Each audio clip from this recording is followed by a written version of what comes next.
먼저 박찬대 당대표 직무대행의 모두 발언이 있겠습니다. 달면 삼키고 쓰면 뱉는 한덕수 총리의 선택적 권한 행사가 도를 넘고 있습니다. 46년 만에 대통령 권한 대행이 시정연설이 있었습니다. 국회를 무시한 총리가 대한민국 헌정사에 불행한 역사를 추가했습니다. 1년이 넘도록 경기 마중물 추경을 외면하던 정부가 시정연설에 나와 추경이 시급하다고 하는 대목은 참 낯뜨거웠습니다.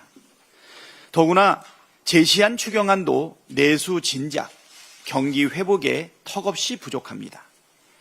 최근 IMF는 한국의 올해 성장률 전망을 2.0%에서 1.0%로 대폭 낮췄고 한국은행도 올해 1분기 경제 성장률도 마이너스 0.2%로 예측했습니다.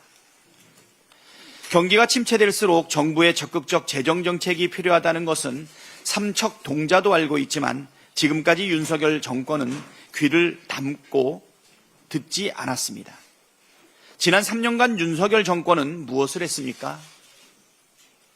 앞뒤 없는 건전재정, 민생 없는 부자 감세의 그릇된 경제 정책으로 정부 내수 기여도 0.1%라는 허망한 결과를 낳은 것 아닙니까?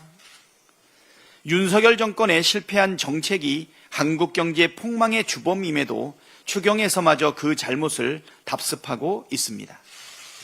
민주당은 정부의 추경안을 철저히 심사하고 부족한 부분은 최대한 증액하여 침체된 경제를 되살리는 데 모든 역량을 쏟겠습니다.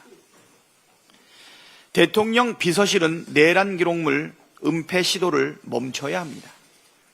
최근 대통령 비서실이 제20대 대통령 기록물 이관 작업의 주체가 된 것도 모자라 대통령 기록관 내 이관 추진단에 4명을 파견했다고 합니다. 대통령 비서실은 12.3 계엄을 방조하고 파면된 전 대통령을 감싸며 사법부를 부정하기까지 했던 내란 동조 세력입니다. 내란 관여 의심을 받는 대통령실 참모들이 스스로 기록물을 관리하며 셀프 점검을 하고 있다니 공정성과 투명성을 담보할 수 있습니까?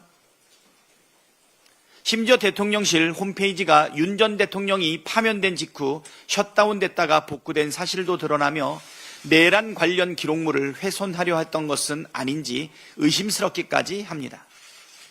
내란의 증거를 은폐하려는 그 어떤 행위도 용납하지 않을 것입니다.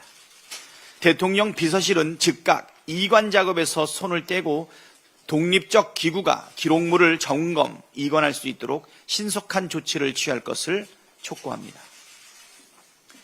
검찰이 끝내 문재인 전 대통령을 터무니없는 혐의로 기소했습니다. 대선이 불과 40일 남은 시점에 노골적인 대선 흠집내기에 나섰습니다. 이번 기소는 내란 정부에서 지속적으로 보여준 전 정권 표적 수사이자 민주당을 망신주기 위한 정치 수사임을 다시 한번 보여주었습니다.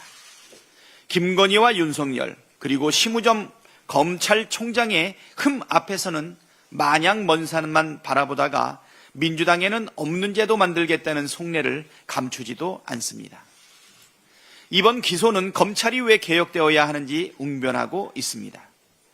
온 국민이 지켜본 김건희 명품백 수수 혐의도 불기소했던 검찰의 무법적 기소로 검찰 스스로 개혁 대상임을 입증했습니다. 팔은 안으로 굽는 검찰, 권력 눈치만 살피는 불공정 검찰은 이미 국민의 신뢰를 상실했습니다. 민주당은 반드시 검찰 개혁을 완수하겠습니다. 네, 다음으로